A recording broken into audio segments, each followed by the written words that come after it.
বাগেরহাট জেলার চিতলমারী থানার এক শান্ত সবুজ গ্রাম বাকেরগঞ্জ। গ্রামের চারপাশ জুড়ে ঘের, সেখানে ঝিলমিল পানিতে চাষ হয় চিংড়ি। সুপারি গাছ, নারকেল গাছ আর সবজির ছায়ায় ডুবে থাকে পুরো গ্রামটা। এই গ্রামেরই এক ঘরে থাকে সুপ্রিয়া, সরকারি চাকরি করা পরিশ্রমী এক লক্ষ্মী মেয়ে।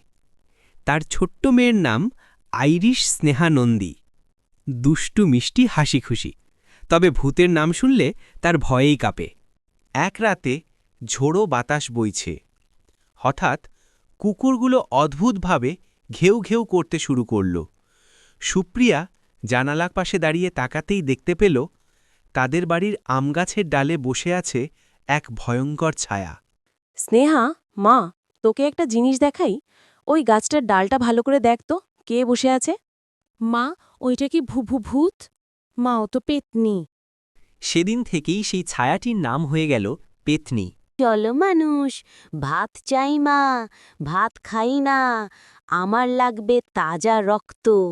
তোদের যে হাঁস মুরগি আছে সেগুলো দে, আমি সব কাঁচা খাবো। মা, আমি ভয় পাই, ওকে কিছু দে মা, প্লিজ।